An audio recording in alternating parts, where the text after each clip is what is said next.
Olá pessoal, boa noite. Vamos chegando aí. Hoje é dia de live do Clube do Conhecimento, ao vivo aqui pelo Instagram da Assiste. Vamos chegando aí, pessoal. Dando boa noite a todos. Para quem não me conhece, me chamo Wallace Passos, faço parte aqui da equipe do Benefícios e Parcerias da Assiste.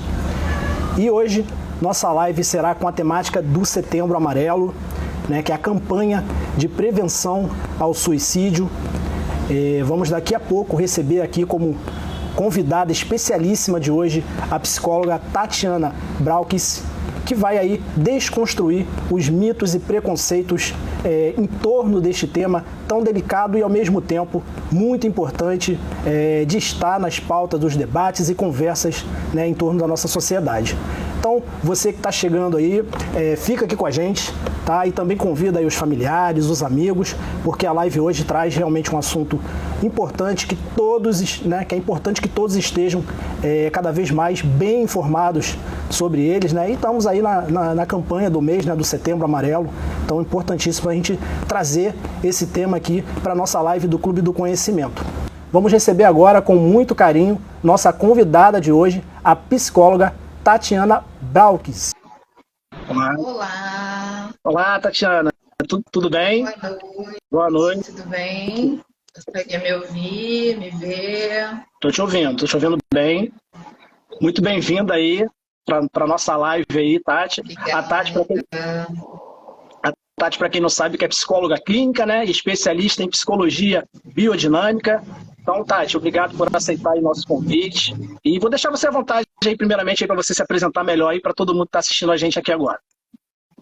Obrigada pelo convite, Wallace. É sempre uma parceria aí importante do Clube do Conhecimento, A gente vem fazendo isso já desde quando começaram as lives. Sim. Fico muito feliz, muito honrada, de estar aqui mais uma vez, entendendo o quanto que é importante a gente compartilhar a informação, Quanto que a informação ela faz toda a diferença, E com relação a esse tema que a gente vai abordar hoje, a gente vai ver que ela pode fazer a diferença, Entre uma pessoa conseguir se cuidar, estar aqui com a gente ou, infelizmente, não conseguir, tá?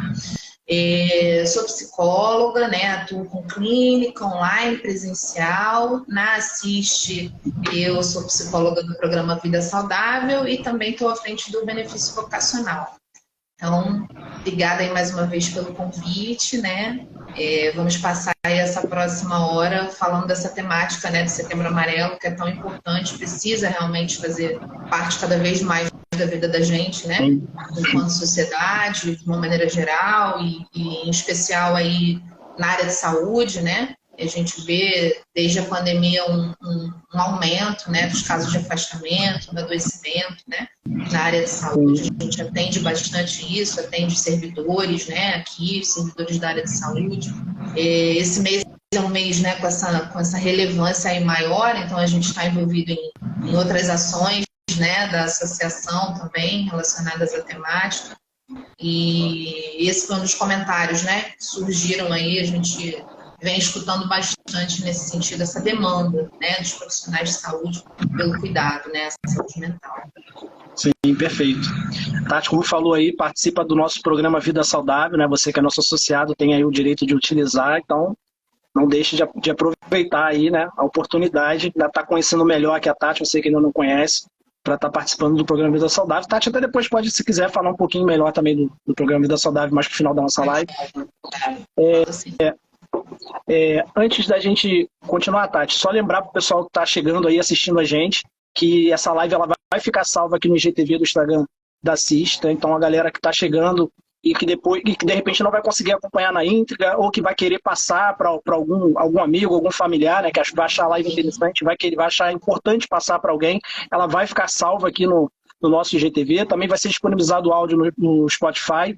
Então, e você que está ao vivo aqui com a gente, pode aí também deixar aí durante a live o seu comentário ou sua pergunta e a gente vai tentando aí, selecionar algumas na medida do possível e repassar para a Tati e comentando e respondendo. Sim, com certeza. Então, Tati, esse é um tema, como a gente falou, um tanto aí delicado, mas de muita importância, de muita responsabilidade também, de todos nós estarmos sempre aí trazendo essas pautas, né, para os debates. E sabemos que hoje, infelizmente, uma grande parcela aí da sociedade ainda desconhece ou não está muito familiarizado com o tema. Às vezes já está até ali perto do que está acontecendo, às vezes está acontecendo em volta dela, mas ela não está muito familiarizada com o tema, né, com a campanha, e não tem a dimensão da importância, né? Então, para a gente começar, eu gostaria que você pudesse, primeiramente, aí, nos explicar o que é o Setembro Amarelo e qual é o seu propósito, né? O Setembro Amarelo é uma campanha, né, que acontece aí aqui no Brasil, né? Ela começa em 2014 a fazer parte do calendário mesmo nacional, né? Mas ela surge, infelizmente, a partir de um evento trágico, né? Que foi a morte de um adolescente em 94 nos Estados Unidos, um adolescente norte-americano, né?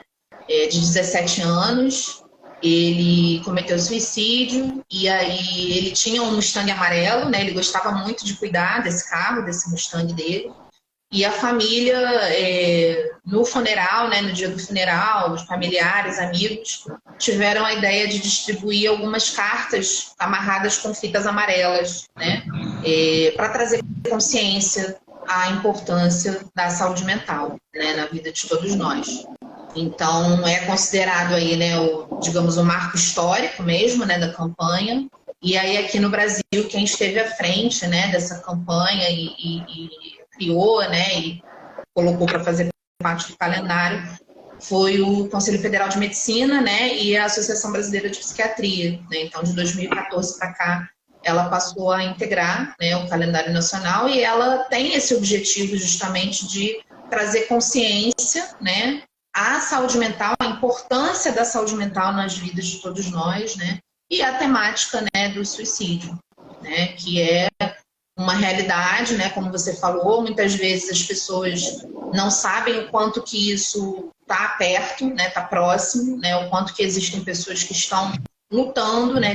Diariamente, né? Contra transtornos, né, emocionais, contra um grau de sofrimento, né, emocional, psíquico muito grande, né, e que não existe isso estampado ali no rosto, né, a gente não tem isso necessariamente muitas vezes quando a gente visível, né? Muitas vezes quando a gente vê até os casos, né, as pessoas próximas se assustam e falam, mas por quê? Por que a pessoa fez isso?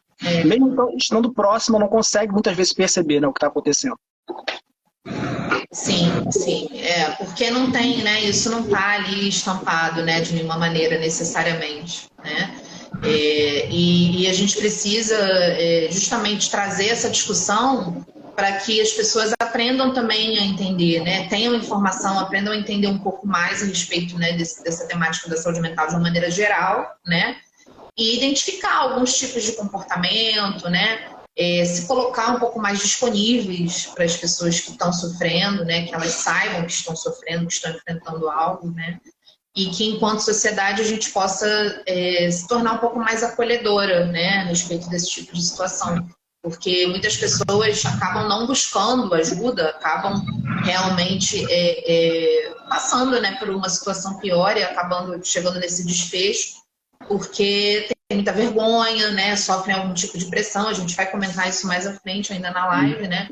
Mas justamente pela sociedade ainda ter uma dificuldade muito grande de falar, né? Para o tema ser considerado ainda tabu, né? A morte de uma maneira geral, né? A gente tem uma tendência no Ocidente, né? De tratar a morte de uma maneira muito fóbica, né? A gente tem muito medo da morte, né? A gente evita conversar a respeito disso, né? Isso aparece de uma forma mais clara até às vezes até com essa questão de não decidir muito como é que vai ser, né? Funeral, como é que quer, né? Você começa a conversar sobre isso, mesmo pessoas às vezes que já são mais idosas, né? Às vezes a família não quer falar, né? Não vamos pensar nisso não, né?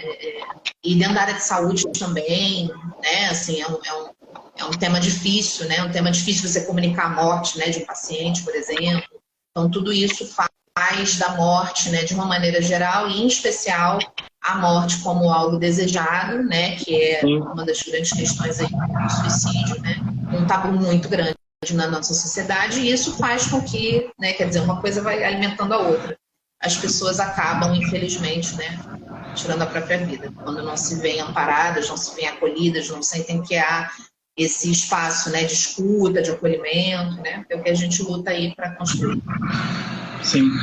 E nesse sentido, como podemos então promover essa prevenção ao suicídio, né, de uma maneira assim mais eficaz, de uma maneira mais próxima, perceber, identificar, né, essas situações?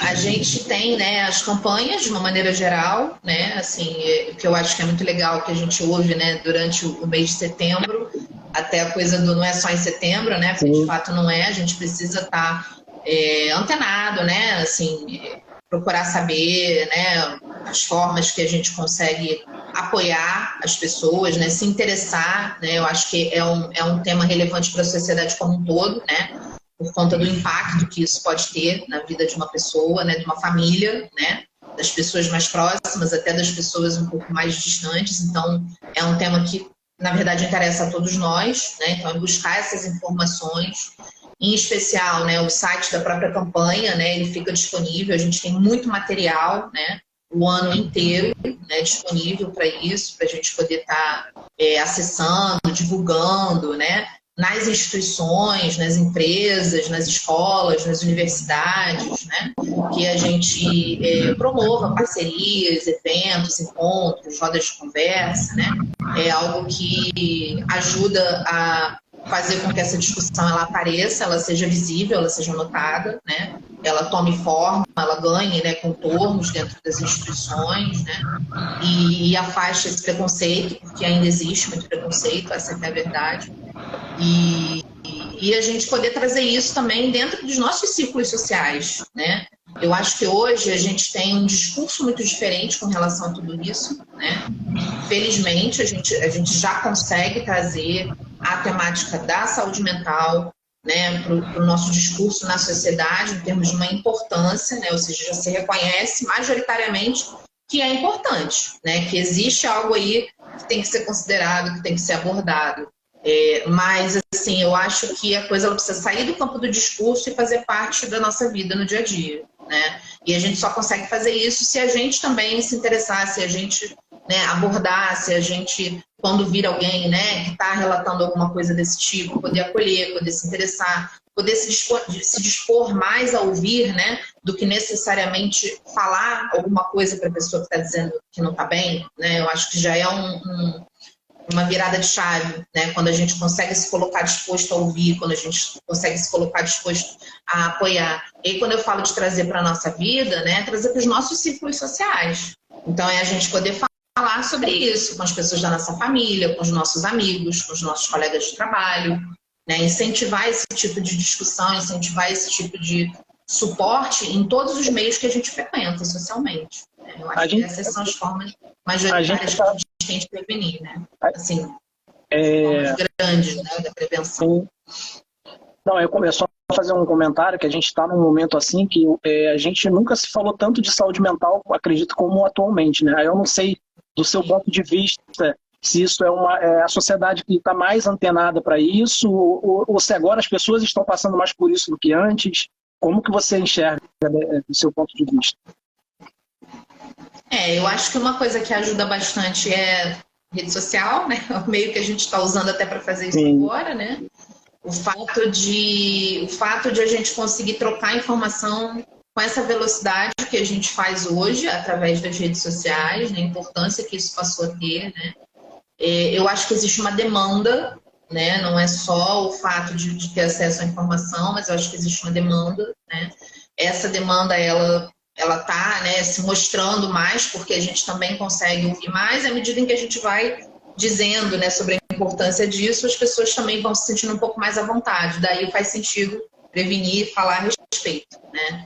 E acho que uma coisa que teve um impacto aí muito relevante foi a pandemia, né? Querendo ou não, assim, a partir da pandemia, a gente começa a entender a importância de algumas coisas do nosso dia a dia, né? Muito se falou, por exemplo, e eu concordo plenamente, assim, a importância da arte, né? A importância da leitura, a importância do entretenimento, né? A importância do contato uns com os outros, né? Do estar junto, né? Ao vivo ali, olho no olho, né?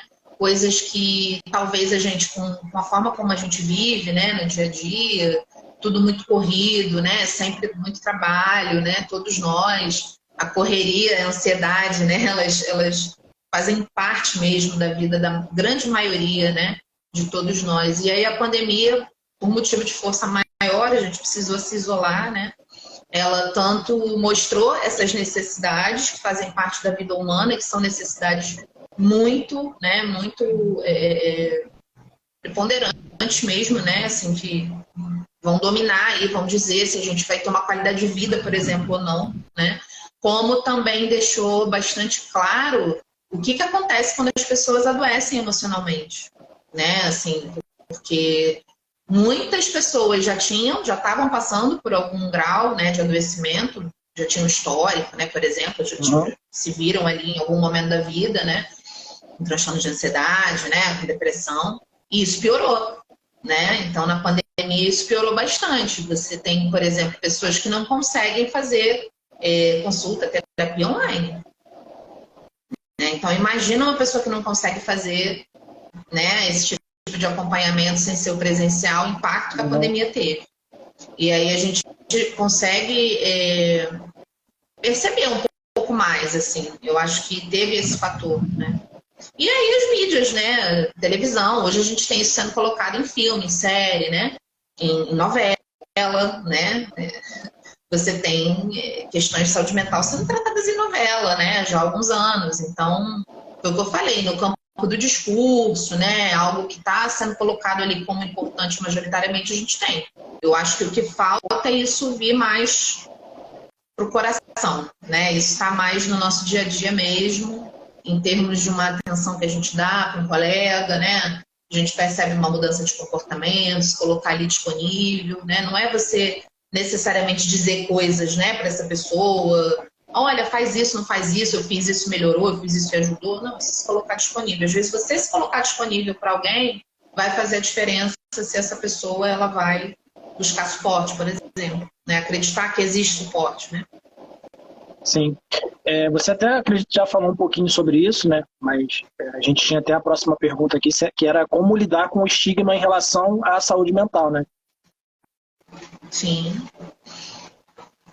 Então, o estigma, ele tem muito a ver com algumas ideias, né, que nos acompanham há bastante tempo, né, na humanidade, na verdade, isso não é nada novo, né, o lugar do diferente, né, o lugar do que não se adequa, né, do que não cumpre ali as expectativas, né, que a gente tem dentro de uma sociedade, como a sociedade funciona, né, e se organiza. Esse lugar, ele de um tempo em diante na humanidade, ele foi sendo muito próximo, né, do lugar da loucura, né? Então, quando você pega certos comportamentos, né, certos funcionamentos, né, e você diz que isso é inadequado, você tira essas pessoas, né, do convívio social, como aconteceu durante bastante tempo, né? Nas abordagens onde havia uma reclusão, né, os manicômios, né, clássicos. Quando você diz que essas pessoas elas são loucas, né, você está colocando um tipo de rótulo muito pesado, né, e esse tipo de rótulo ele demora a ser desconstruído, né, no tempo, ao longo do tempo, né, as pessoas demoram a perder preconceitos, né, o preconceito ele é uma coisa que ele vai inclusive se transmitindo, né, de geração em geração, as pessoas vão assimilando, né, porque a gente assimila muito do nosso ambiente familiar desde muito cedo, né, então tudo depende da forma como isso é tratado lá desde a infância, e a sociedade não é diferente, né, a sociedade ela vai sofrendo influências, né, ela vai influenciando os indivíduos e vice-versa, né. Para você desconstruir um estigma, você precisa entender que, na verdade, né, todo mundo tem uma singularidade, as pessoas são diferentes mesmo, né? Ninguém é igual a ninguém.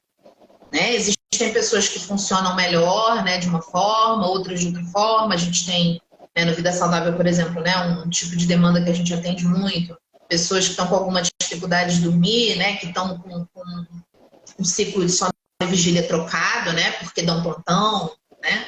Então, isso é um tipo de funcionamento. Essa pessoa vai ter necessidades diferentes de uma pessoa que trabalha num ritmo, né?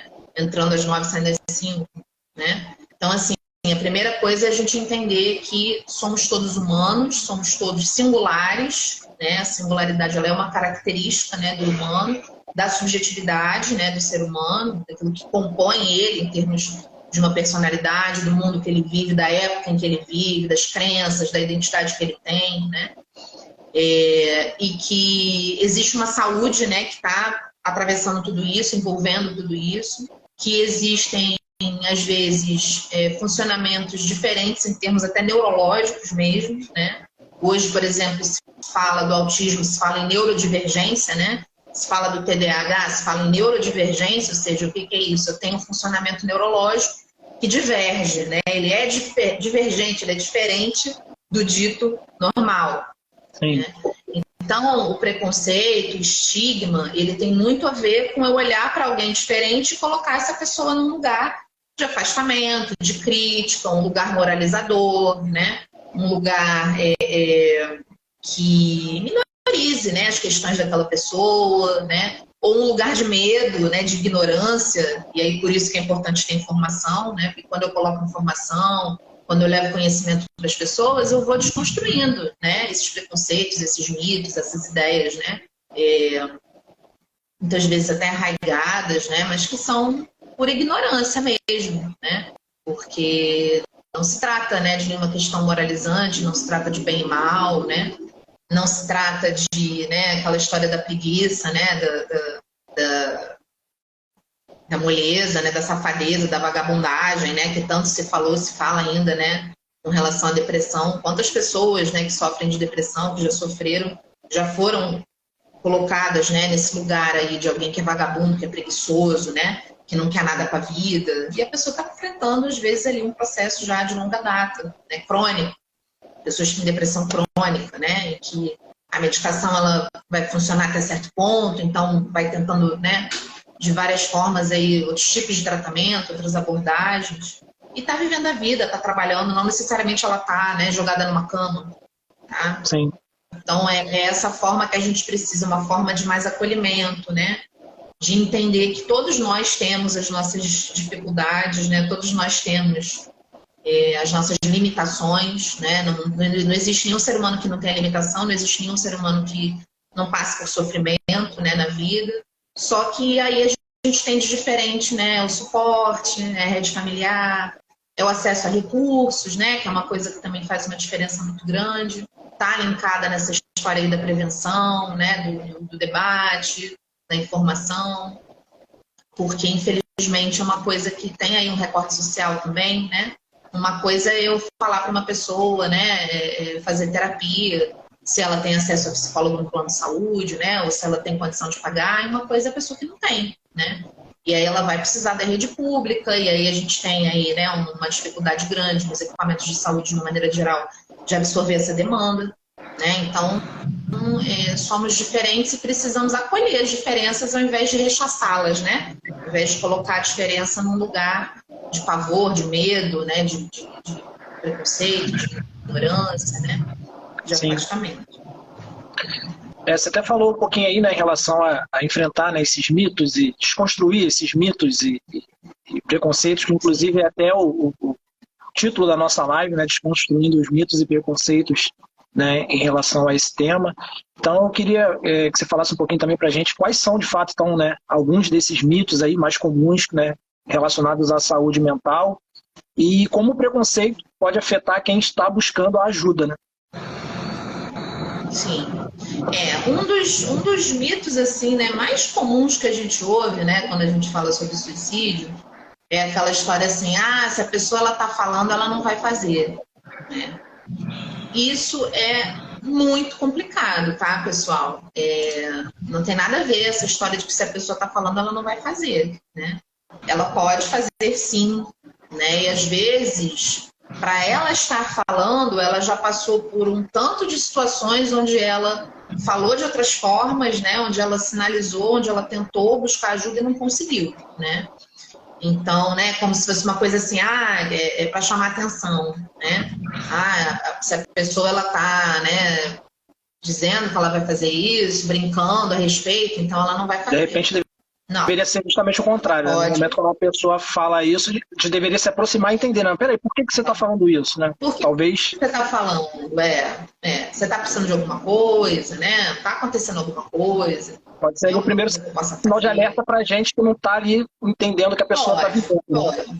Justamente para essas pessoas que talvez estejam funcionando na vida, né, sem que ninguém se dê conta de que tem alguma coisa ali acontecendo, né? Porque não se enganem, tem muitas pessoas que estão na vida, né, trabalhando, né, frequentando seus ambientes sociais, familiares e que estão enfrentando coisas que a gente nem imagina, né? E justamente pelo estigma se calam, se fecham, né?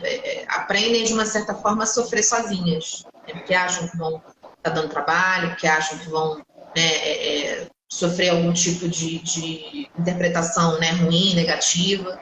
Aí entra muito nessa questão que é o próximo que eu gostaria de falar, né, o próximo mito, né, preconceito, assim, que é linkar, né, associar diretamente a questões espirituais, né, religiosas, tá? Muito complicado mesmo, né, assim, dizer que uma pessoa com depressão ela está com falta de Deus, né, dizer que ninguém, que, né, a pessoa que pensa em suicídio é porque ela não se encontrou ainda, né, nesse aspecto da vida, né, ela não tem uma espiritualidade desenvolvida, né. E aí, quando eu digo isso, tá, pessoal, eu estou falando das mais diversas religiões, não existe uma religião específica, né?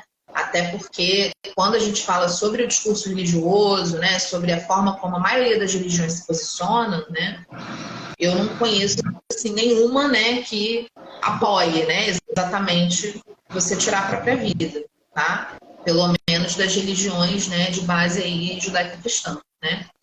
Então, é muito complicado a gente fazer esse tipo de associação, porque muitas pessoas têm, inclusive, apoio na religião, né? Então, se o lugar que, entre aspas, era, né, para ela ter apoio, era para ela recorrer num momento de sofrimento, de dor maiores, ela acha que pode ser julgada, ela acha que alguém pode devolver para ela, né, algum tipo de julgamento, né, de ideia negativa, né, de crítica, de uma visão pejorativa, né, ela vai se afastar, ela não vai falar, né?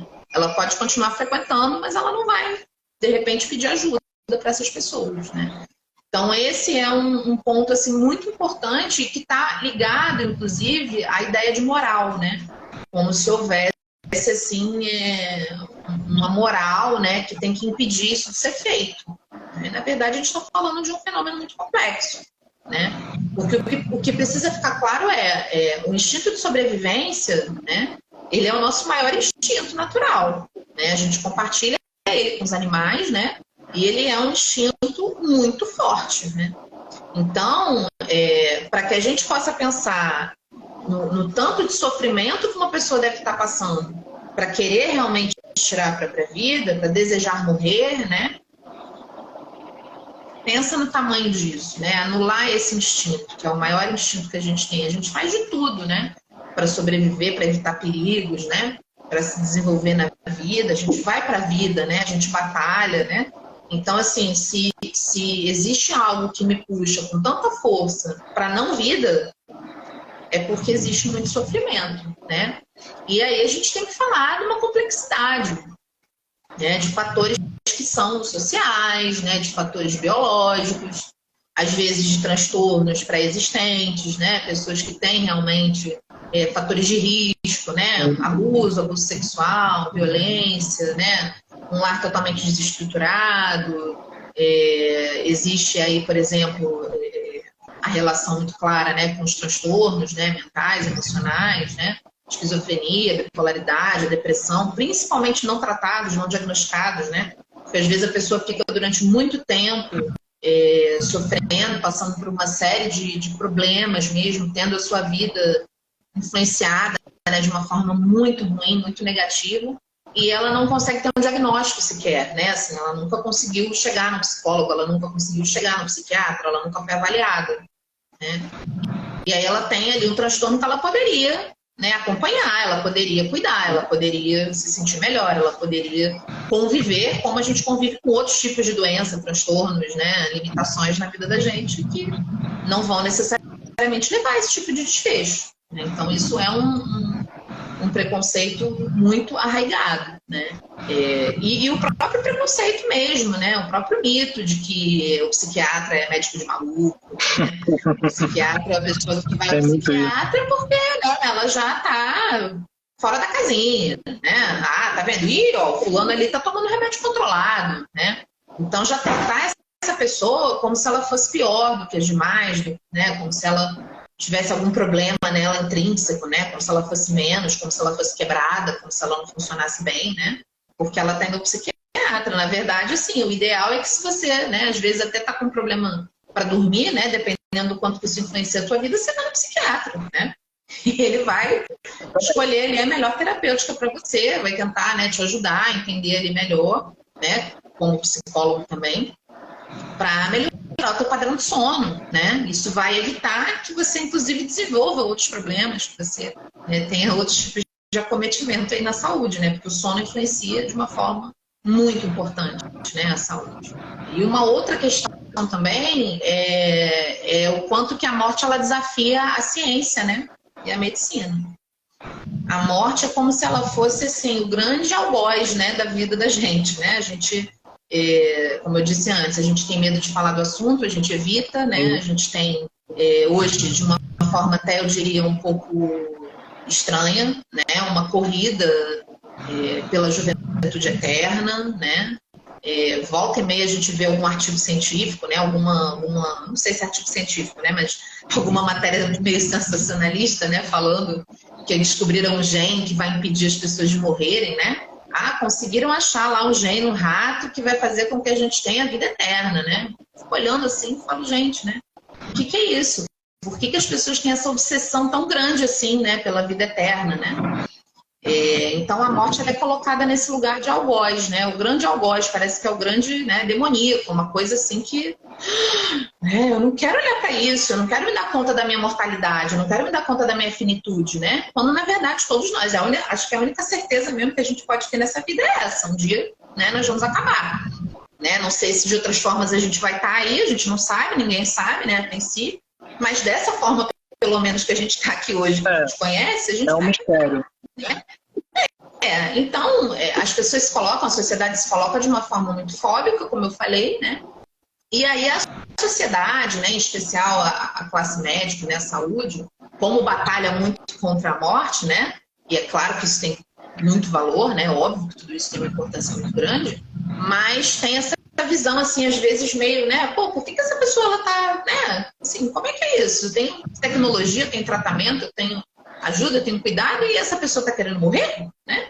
Assim, como se fosse algo proibido, né? Então vira realmente um grande tabu, né? Porque tudo aquilo que a gente não quer ouvir, tudo aquilo que a gente escolhe de uma certa forma, meio que assim, vai para baixo do tapete, né? Eu não quero olhar para isso. Estou evitando, eu estou negando, né? Eu estou negando. Não, isso aqui não existe, não. Fulano está me dizendo isso, mas na verdade ele está só brincando, né? Aquela história lá da brincadeira, da piada, ou de fazer uma carta, né? Ah, não, na verdade ele tomou ali uma dose, mas ele sabia que ele não ia morrer, ele fez para chamar atenção, né? Quando eu tenho esse tipo de comportamento, o que eu estou fazendo é negar essa realidade. E a cada vez que eu nego esse tipo de realidade, fica mais fácil, né, que essa realidade ela venha, né, assolar a sociedade. Tá? Então, são grandes tabus, grandes mitos que são extremamente danosos, né, que contribuem muito para esses desfechos, né, do suicídio em si. E a atitude moralizante, né, que existe por trás da maioria deles, né, de uma ideia de certo e errado mesmo, né, assim. E ela é uma atitude que produz estigma, né? Ela é pejorativa e ela produz estigma, né? A gente não pode jamais olhar para uma questão delicada e complexa como essa a partir desses tipos de viés, né? Sim. Até você tocou bastante na questão da depressão e é uma das, né, principais causas que levam, né, ao suicídio, à depressão. Né? E a gente vê muito as pessoas, às vezes, confundindo depressão com tristeza. Eu queria até que você pudesse falar, né, para a gente, né, a diferença, né, de sentir, da pessoa se sentir triste e estar enfrentando uma depressão. Né? Por que é tão importante distinguir de uma vez, né, essas duas características? A tristeza ela é um afeto, né? Um sentimento normal, né? Comum à vida humana. Todo mundo, em algum momento, né, vai experimentar tristeza. Cada um por um motivo, né? Motivos diferentes, existem universais, né, da vida humana, ou seja, né, a morte, por exemplo, né, pela perda de um ente querido, né, ela vai provocar tristeza. Muito dificilmente alguém que a gente ama, quando vai embora, a gente não sente falta, né? Vai sentir tristeza, vai sentir saudade, né? Isso é normal, isso é absolutamente normal, né? Ficar triste diante de um problema que a gente está enfrentando, que está difícil de resolver, né? Por outros tipos até de perda, por ter empatia, né? Com um amigo, com um familiar que está numa situação ruim, né? Financeira, por exemplo, teve que fazer algumas escolhas difíceis, né? Readaptar a vida, isso faz parte. A gente vai estar, em algum momento a gente vai estar, né? Se vendo aí com tristezas, né? No plural, existem as tristezas, na verdade, não é uma tristeza só, né? Então, isso faz parte da nossa vida, né? Eu recomendo até quem nunca assistiu, assistir Divertidamente, né? Aquele filme lá, animação, muito bom, né? Muito interessante, é um filme didático, né? Eu acho que é um filme didático. Quem quer entender um pouquinho mais sobre emoção humana, né? Sobre a importância das emoções, sobre até, né, saúde mental, por que não, né? Importância da família, do afeto, do acolhimento, né? É um filme que trata bastante disso, Divertidamente, né? O que é tristeza, né? O que acontece ali na vida daquela menina, né? Dando, assim, um pequeno spoiler, mas não comprometendo o filme, vejam o filme, quem não viu. O que acontece ali no cérebro, né? Quando ela consegue experimentar tristeza? O que acontece na vida dela social e familiar quando ela é capaz de entrar em contato com a tristeza dela e pedir ajuda, por exemplo? Né? Então, a tristeza ela é um sentimento, um fenômeno humano, né? Na verdade, quase que constituinte mesmo, né? De quem a gente é psiquicamente, ela faz parte. Agora, a depressão não, a depressão é uma outra história, né? A depressão a gente já tem aí a ideia mesmo de um adoecimento, né? De um processo crônico, né? E que envolve, inclusive, uma fisiologia, né, da depressão, uma contraparte, né, química, né, neuroquímica mesmo, disfuncional, desequilibrada, né? Onde alguns tipos de sintoma, de comportamento são mais comuns, né? Podem aparecer com mais frequência, alterações de apetite, alterações de sono, né? A falta de prazer na vida, né? A falta de prazer naquilo que antes era prazeroso, né? Uma característica muito importante, muito comum, né, da depressão, na grande maioria dos pacientes, né? Pode existir uma irritabilidade muito maior, podem existir problemas relacionados a foco, atenção, memória, né? A velocidade de raciocínio, né? Esse processamento aí cognitivo mesmo fica alterado.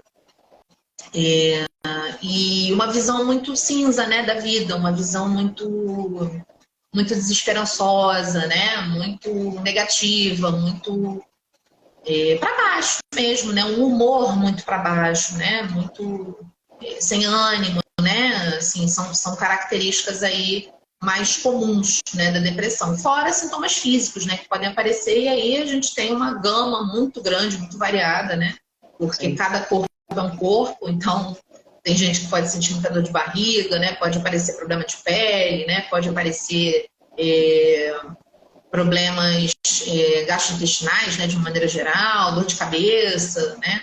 Então, assim, para cada pessoa pode se manifestar nesse ponto de uma forma, né? A gente precisa ter esse suporte clínico, uma avaliação, né? Realmente para avaliar, para entender se a pessoa está nesse processo. É muito importante que tenha um acompanhamento, né, profissional, que a gente consiga, de repente, até acompanhar, se oferecer, pô, vamos lá, né, vamos marcar uma consulta, eu vou com você, né, isso é uma grande ajuda que se pode dar para alguém que você veja que está enfrentando algum processo desse tipo, que você desconfie, né, que possa estar enfrentando, porque vai fazer a diferença, né, e a pessoa vai conseguir ser avaliada, né, a clínica ela é muito importante nesse sentido.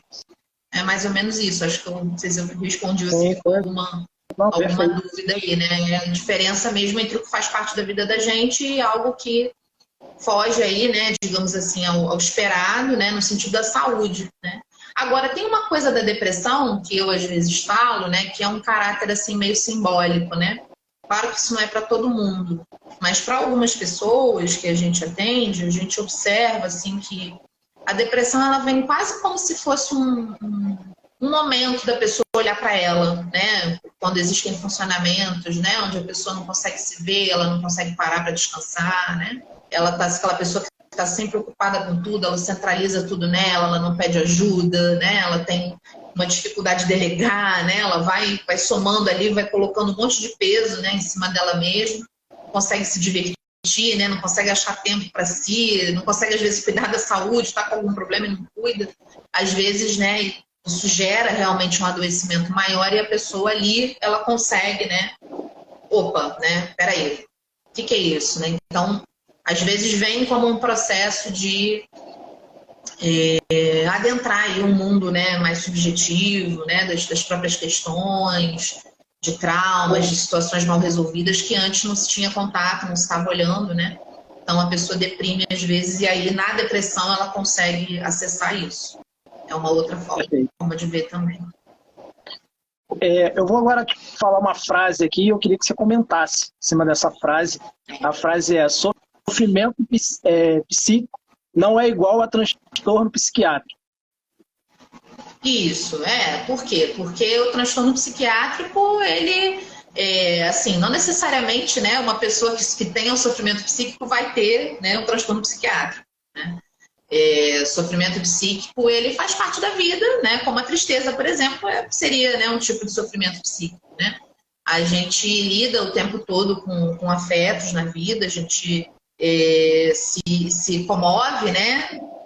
A palavra emoção, ela tem a ver, inclusive, com isso, né? Com a ideia de movimento, de algo que se movimenta, né? Movere, né? Do latim. Então, nós todos estamos passando, né? O tempo todo por emoções e por sofrimento também, né? Porque é essa ideia, né? De que tem sempre algo que me falta, né? Eu tô na vida, eu tô atravessando, né, situações, eu tô buscando as coisas que eu quero, eu estou lidando com limitações, eu estou passando por desafios e tem algo que me falta, né? E existe angústia, né? Existe medo, existe perda, né? E tudo isso é sofrimento, mas não necessariamente esse sofrimento ele vai virar um transtorno, né? Um transtorno é algo ali que já se cronificou, né? Algo que às vezes tem realmente uma base até neurológica, né? Como a gente falou antes. Então, não necessariamente uma coisa está grudada, né, na outra. Necessariamente o transtorno psiquiátrico ele vai envolver um grau de sofrimento psíquico, né? Sim, necessariamente. Mas nem todo sofrimento psíquico vai levar a um transtorno psiquiátrico. Perfeito. Para as pessoas, né, que estão, no caso, aqui na live acompanhando a gente, né, ou que conhece alguém, né, que está aí de repente passando por uma situação, que querem, né, procurar um apoio, que tem essa necessidade, né? Quais são hoje assim alguns dos recursos e organizações que podem, né, de fato serem procuradas em caso de necessidade dessas pessoas? A gente sempre fala do CVV, né, o Centro de Valorização da Vida, no 188, né, o DISC lá do CVV, né, onde as pessoas estão ali disponíveis, né, para ouvir, né, esse tipo de situação, de relato, né, esse tipo de angústia, de sofrimento, tá? E ele dá esse suporte, oferece esse tipo de apoio emocional, né? A gente tem, né, a ligação inclusive é gratuita, né, a ligação para o CVV, no 188 ela é gratuita e pode ser feita em qualquer horário, né, no Brasil, território nacional.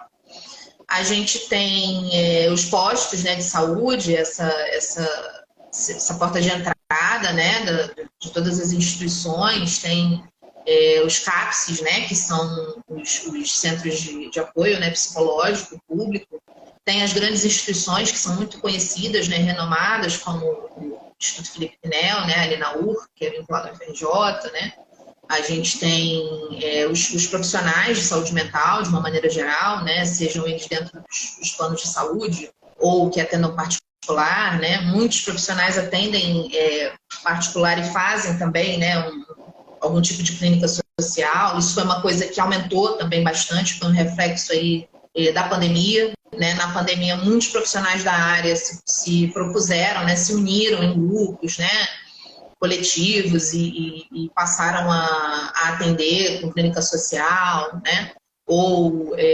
disponibilizar uma parte, né, dos seus atendimentos, da sua agenda para isso, né. Então, assim, a gente tem hoje um leque maior, né? A gente tem, como a gente falou no início da live, até uma discussão, né, muito mais ampliada, né, para a sociedade, em termos, inclusive, da importância que isso tem, né? E isso é fundamental na hora de você, inclusive, levar uma pessoa, né, para buscar ajuda e as emergências, né? Porque aí, no caso da pessoa que está naquele momento ali dizendo para você, né, com discurso mesmo, né, de tentativa, ou que você já sabe que já fez uma tentativa, né? Você vai levar essa pessoa, se ela está te dizendo que ela está, né, querendo fazer isso, se ela tem ali um planejamento, né, ela está te contando que ela planejou, não deixar sozinha, né, essa pessoa e levar uma emergência, né, as emergências de uma maneira geral, emergências psiquiátricas, né, e o SAMU, né, contactar o SAMU no caso de você, né, desconfiar que a pessoa fez essa tentativa, né, tá desacordada, tá passando mal, né, precisa ser encaminhada. Perfeito. A gente falou muito, né, durante a live dos mitos, dos preconceitos, né, dos estigmas, né, mas com a visão de hoje, né? Eu queria que você projetasse agora para o futuro, né? Como é que você enxerga o cenário dos mitos e desses preconceitos no futuro? Se você acredita que os estigmas irão diminuir, né? De que forma isso pode acontecer? Eu acredito muito que vão diminuir, né? Eu acredito muito que a saúde mental ela vai ganhar o lugar que ela merece, né? Ela vai realmente passar a ser mais levada em consideração, como eu disse, eu acho que isso já vem acontecendo, né? Mas eu acho que isso depende muito também da gente, assim, né? Desse trabalho de formiguinha, da gente se conscientizar a respeito, da gente deixar de olhar para esse tema como um tema esquisito, difícil, né? Problemático, né? A gente deixar de se comportar dessa maneira, né? Porque claro que ninguém quer que isso aconteça com ninguém, né? Claro que ninguém deseja isso para ninguém, né? Claro que não é o que se espera, né? Mas, por outro lado, quanto mais a gente se afasta disso, quanto mais a gente cria essa atitude, né, de distanciamento, de medo, de evitação, mais a gente promove, né, a questão toda lá da falta de informação, né, dos preconceitos, das ideias, né, enganosas, erradas, né? Então acho que passa muito pela gente. A gente tem hoje assim um grande aliado que eu acho que é a internet, né, de uma maneira geral, as redes sociais, as mídias, né, o acesso à informação, a forma que a gente tem rápida de divulgar as coisas, né, de se fazer ouvir, né? Eu vejo muito isso também hoje assim na classe artística, né? Nas pessoas famosas, né, que vem dando alguns relatos. Na página, por exemplo, da Associação Brasileira de Psiquiatria, né, é comum hoje você ver alguns relatos de artistas, né, falando sobre algum tipo de luta que vem enfrentando com relação à saúde mental, né.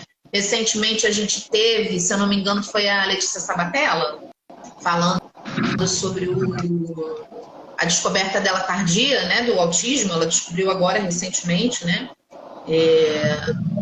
e o quanto que isso influenciou, né, dela se entender melhor, dela conseguir fazer, né, alguns links ali que faltavam de repente, né, dela olhar para o passado e revisitar algumas coisas e aí fazer sentido, né.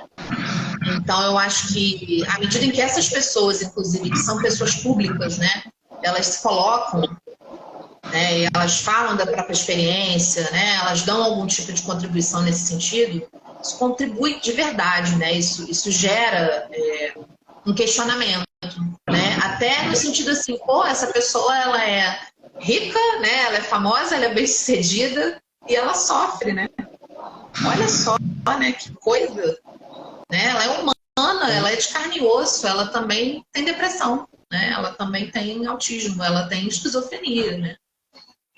Então a gente tem visto um movimento que eu acho muito positivo, assim, muito rico, né, de movimentar essa ideia toda, né, essa temática toda por parte das pessoas públicas, né. Eu acho que isso vai fazer uma grande diferença, né, no futuro. Eu acredito muito nisso, assim, acho que a gente tem uma grande ferramenta à nossa disposição e cabe a gente fazer um uso realmente responsável, né, e significativo nesse sentido. Perfeito. A gente já está caminhando aqui para o final da live, né? Sei que o tema aí pode dar margem para a gente falar, né, de muito mais coisa. Antes até de encerrar, eu vou agradecer aqui o comentário da Vanessa Moura, né, que ela relatou uma situação que ela passou com a filha dela de 14 anos, né, que teve um certo transtorno lá em relação à escola, né, que quase levou ela a passar por essa situação do suicídio, e ela até relatou aqui que depois ela descobriu que a filha tem TDAH, né, mas que já está no acompanhamento médico, né, então está lá com acompanhamento médico. Então é uma questão até, né, que quando surgiu, né, a campanha, né, como você falou, foi por causa de um jovem de 16 anos, não foi isso? Né? Então é uma questão que não tem muita questão da idade, né? Porque é importante todos estarem, né, atentos ao fato, até principalmente os pais, mesmo tendo crianças, né, tendo jovens, crianças, que de repente estão aptos a estar passando por essa situação, né? É muito importante esse ponto, né? Assim, porque é uma fase de muitos desafios, né? A infância, né, com as suas características bem marcantes, bem específicas, e a adolescência como essa fase do desenvolvimento que é uma fase de transição, né? Uma fase onde as coisas elas mudam, né? Elas vão se realocando, se reestruturando, né? E esse olhar para os nossos adolescentes, ele precisa ser um olhar realmente de cuidado, né? Então é trazer essa acolhida, né? Dentro de casa, nas escolas, né? Escutar, perguntar, né? Perguntar de maneira até direta, às vezes, né? A gente tem hoje, por exemplo, essa coisa da automutilação, né? Que volta e meia a gente ouve falar, né? E isso precisa ser abordado, né? Assim, os motivos, né? O que você está sentindo, né? Chamar esse adolescente, se colocar ali disponível, né? Para ouvir, para levar no médico, né? Para conversar a respeito. Envolver a escola, né, envolver os coordenadores, né, serviço de orientação pedagógica, né, as pessoas que estão em volta desse adolescente, porque, sim, vai fazer toda a diferença, né, ter esse tratamento, não ter, entender o que está envolvido ali, né, quais são as questões que aquela criança especificamente ela está enfrentando, para ela pensar em tirar a própria vida, ou para ela se mutilar, né, ou para ela, às vezes, não querer a escola, né, se envolver em comportamentos, às vezes, autodestrutivos, né, queda de rendimento, são muitas coisas que podem aparecer, né? E a escola é uma grande parceira, né? A escola ela é fundamental nesse ponto, porque é onde, né, esse jovem, esse adolescente, ele passa aí a maior parte do tempo. Sim. Tati, a gente está chegando, né, finalzinho aí da live, né? Para quem chegou depois, não acompanhou desde o início, vou lembrar aqui que a live vai ficar salva aqui no IGTV da CIS. Tá? Também vai ficar disponível em áudio no Spotify da CIS. Então você pode assistir, pode ouvir novamente todo o bate-papo na íntegra, pode compartilhar aí com os amigos, com os familiares, né? Esse assunto importantíssimo, né? Um tema muito importante para a gente estar aí compartilhando, né, com o máximo de pessoas, né? E Tati, te agradecer. Antes de deixar a oportunidade de você falar um pouquinho do programa Vida Saudável, né, que a gente falou lá no início da live, que você faz parte do programa Vida Saudável da CIS. Então faz aí um convite para o nosso associado também, né? Então, você que é associado, né, você tem direito, tá dentro da tua contribuição associativa, né, usar o programa Vida Saudável, que é o nosso programa de promoção à qualidade de vida, né, e prevenção às doenças crônicas não transmissíveis, né? Doenças crônicas são as que têm a ver, né, com o nosso estilo de vida, com as escolhas que a gente faz no dia a dia, né? Como é que são os nossos comportamentos, nossos horários, o nosso ritmo, né? Com o que a gente trabalha, se a gente se estressa muito, né? Assim, como é que é a correria, como é que é a sua correria, né? Especificamente, aquilo que eu falei de trabalhar em plantão, uma coisa muito comum que a gente tem aí dos nossos associados, né? Seja a área de saúde ou não, né? Outras áreas também trabalham com plantão às vezes. E aí a ideia do programa é que, como é um acompanhamento multiprofissional, né? A gente tem enfermagem, nutrição e psicologia, né? Então essa equipe é uma equipe que conversa entre si, a gente recebe o associado, na primeira vez é feita uma anamnese, que é a nossa anamnese integrada, né? Essa anamnese é muito cuidadosa, muito pormenorizada, né? A gente vai ouvir aí todo o histórico de saúde, vamos fazer várias perguntas, né? pedir aí se tem exame recente, tá anotando também essa parte das taxas, dos parâmetros, né? E vai fazer esse acompanhamento, que pode ser mensal, né, bimestral, trimestral. Então, inicialmente vem, né, mensalmente, assim, o associado vem mensalmente, depois a gente vai espaçando à medida que esse acompanhamento vai evoluindo, né? E a ideia é que vocês, né, possam ir adotando um estilo de vida que permita que vocês não adoeçam, né? Que vocês nem precisem fazer tratamentos, né? Ou seja, a ideia hoje, na verdade, no mundo, né, na medicina, né, o que tem de mais moderno, é a ideia da prevenção, né? Com a prevenção a gente não passa pelo mal-estar, a gente não adoece, a gente não fica, né, se sentindo mal, a gente não fica dependendo ali de ter, né, o serviço disponível, né, o pronto-socorro, médico, horário, seja lá o que for, né? E a gente gasta menos, né? Então a prevenção é o futuro, né, na verdade. Só que essa prevenção ela precisa passar necessariamente pelos nossos hábitos de vida, né? Às vezes serem reavaliados, revistos, né? Repensados. E aí entra, inclusive, a parte da psicologia, né? No programa, onde a gente vai trabalhar dentro dessa ideia, né? Das crenças, né? Das motivações, da rotina, né? Do que dá para abrir mão, o que dá para manter, né? O ciclo de sono e vigília, como é que vocês lidam com isso. Então, é um programa bem completo, né? Está acessível aí para os associados, está disponível. A gente tem orientações tanto online quanto presenciais, né? Então, de terças a quintas, né? A gente atende no dia todo, né? Então, tem os horários desde o início da manhã até o finalzinho da tarde. E estamos disponíveis aí, prontos a receber vocês. Fica a dica aí, pessoal, e façam, pessoal, porque vai fazer muita diferença na sua qualidade de vida, na sua saúde, pode ter certeza, né? Tati, te agradecer, né, por aceitar o nosso convite, por participar aqui com a gente. Deixar também um espaço aqui para se você quiser deixar mais algum recado, fica à vontade, pode falar o que você quiser aí para o nosso associado, para as pessoas que te seguem. Então, o espaço é seu. Muito obrigado mais uma vez por estar aqui com a gente, fazendo essa live realmente incrível. Obrigada a vocês também, né, pela oportunidade, pela parceria, como eu falei, eu acredito muito, né? Eu acredito muito na difusão do conhecimento, né, na difusão da informação, uma coisa que para mim faz muito sentido pessoalmente enquanto profissional. E falar para vocês também, associados, né, ficarem ligados aí nas mídias, porque a gente está sempre tendo algum evento, né? O Vida Saudável, além dos atendimentos que a gente faz, né, dessas orientações, né, orientações multiprofissionais na área de saúde, a gente tem os eventos tanto da psicologia quanto da nutrição, né? Então, temos rodas de conversa, temos workshops, temos palestras, temos os grupos terapêuticos, né? A gente está com um grupo terapêutico falando justamente da depressão, né? Um grupo de apoio à depressão. Então, a gente tem aí 3 meses, vamos até dezembro, começamos agora em setembro. E a gente está sempre tendo aí algum tipo, né, de atividade, algum tipo de ação oferecida para os nossos associados para suprir, né, essas demandas aí, no nosso caso, na área de saúde. Perfeito. Obrigado, Tati. Obrigado a todos que estiveram aqui com a gente acompanhando. Estamos encerrando então a live. Como sempre faço, um forte abraço virtual a todos e até a próxima live, pessoal. Somos todos assim. Até a próxima. Tchau, tchau. Tchau.